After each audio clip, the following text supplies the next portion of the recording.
Hello and welcome to another Moody Talk. This is the fourth and final talk in our series about sadness, which is the emotion of the month.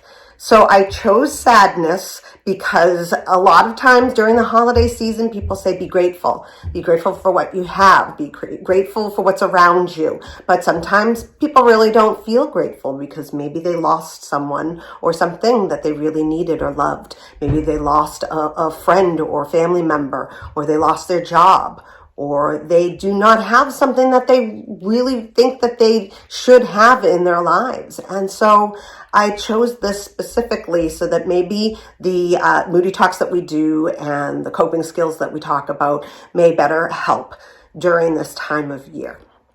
So in the past Moody Talks, we have talked about words that describe sadness, their intensity, and what are the ones that you use so that you can recognize the intensity of your sadness. We also talked about mindfulness. We talked about mindfulness of the current emotion, which means sitting with, understanding biological changes in our body that we have when we feel sadness, and sitting with that emotion, not pushing it away, and living through that time where you're feeling it, and noticing how long it lasts for you or the intensity of it. And sitting with mindfully with that emotion can be really important in order to better understand where you're at with your intensity of that emotion. Today we are going to talk about something that is another very difficult coping skill, but once you've pretty much kind of mastered this coping skill, for me it makes life a lot easier if I can step back and accept what has happened, what will happen, what is currently happening, and living through that. So let's just jump into it. So radical acceptance, I'm going to go through the DBT skills versions of what my radical acceptance is.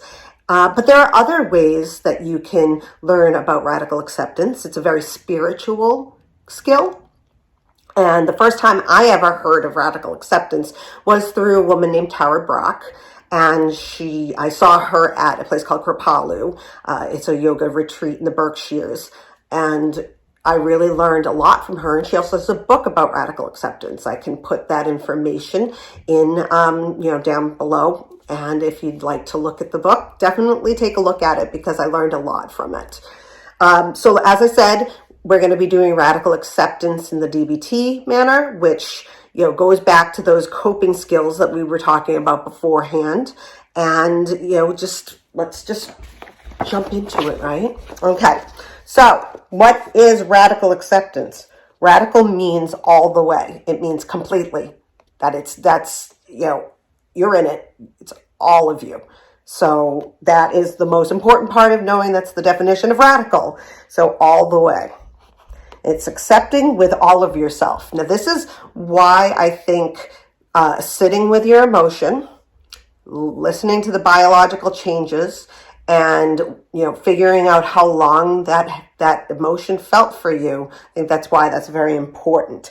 If your biological changes are causing you to not be able to sit and radically accept what is going on, the moment in your life, then you're not going to be able to go all the way with the acceptance.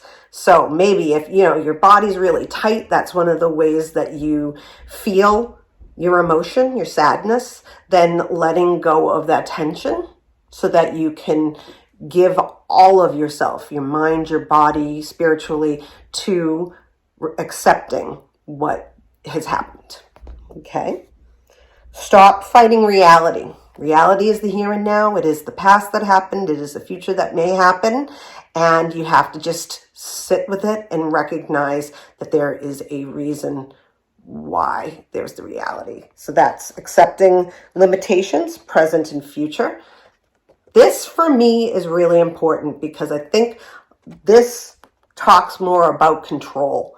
I have control issues. I think a lot of people have control issues, and I have control issues based off of when I was young. I had absolutely zero control of what happened in my life. A lot of bad things happened, and I was unable to control what happened to me, those situations. And so as an adult, I became, very I needed to have control in all of my life in order for me to feel okay, to not be stressed, to not have anxiety. But that's just not the way that you can live. You can't control everything in your life. You can't control the events that happen that lead up to your sadness and to other emotions. Let's make the example of COVID. So maybe COVID took a loved one or a few loved ones from you, or you got COVID and you have long COVID, and unfortunately there isn't a way to work through that right now, but you're trying. You don't have control over what happened. You may not have control over what happens in the future with it, but sitting and accepting that you did not cause that, you can't control that it happened, that is the important part of this, okay? You need to accept that you don't have control of what will happen next. You didn't have control of what was in the past. Everything has a cause. And again, like I said, with COVID was the cause of maybe you having long COVID and not feeling well, not being able to do the things that you used to do. And you're really sad about that. COVID could be the cause of why you lost a loved one, or a loved one is really sick, and that is, extremely sad. But the cause was not you, was not in your control. It just is. It is. Life can be worth living even with painful events. So this is really difficult because sometimes people just want to hide. They don't want to continue on with their current reality because it's too painful. But one thing that I've learned over the years is that, I can move forward. I can do what I want to do again, or do other things. That life changes. Life may not, you may not stop feeling sad about something, but life changes.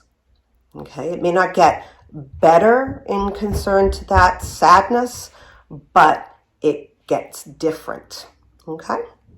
So, radical acceptance. Now here's another good worksheet, because I want to talk about what radical acceptance is not. Okay? And I think this is a reason why some people really can't get through radical acceptance, because they don't understand that radical acceptance is not approval. You do not have to approve of what happened, the reason that caused you sadness. You do not have to approve of it. That is not what it is there for. That is not going to help you to move on and, reach new goals. It's not going to help. Compassion.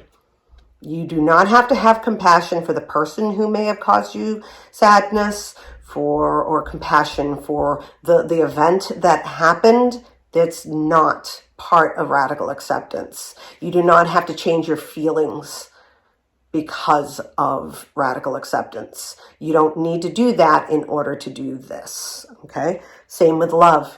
You don't have to love the person that caused you sadness. You don't ever have to love that person or what happened again. Nope, not a part of radical acceptance. Passivity. You don't have to let it keep happening. That is not something that is part of radical acceptance. You do not have to allow things to happen over and over again. Okay? Which goes back to loving someone or having compassion for those people, because you don't have to let it happen over and over again. Okay? And not being against change, or being against change. Radical acceptance is not about being against change. If anything, I feel like radical acceptance is about change. It's changing your process the processing that you go through to get to feeling better about your sadness in the event that happened. So against changes, like things like radical acceptance. Let's say somebody died of COVID. Let's go back to the COVID thing. It does not mean that you have to say, oh, well, what happened, and, it'll happen again. No, you have the right to change what had been happening before. So let's say, in the early stages of COVID, we didn't know what to do to keep ourselves safe.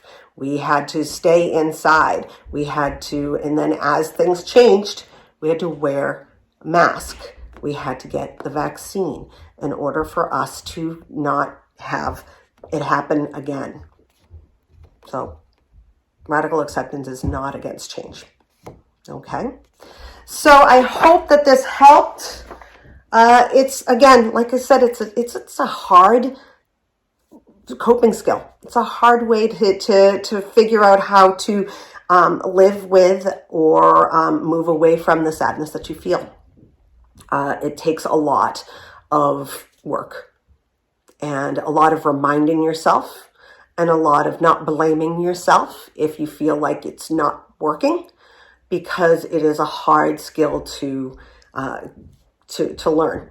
And so with Thanksgiving coming up tomorrow, and if you are feeling sad and you are, feeling like you have to hide away from life, that you can't live through something, or you can't go to something because it causes you more sadness, just go through the motions with your sadness, sit with it, allow it, feel it, accept it, because it's something that cannot be changed, but you can move forward with painful events. You can live with them. It's just a matter of accepting what has happened and, learning from that. Okay. So I hope everyone has a good Thanksgiving.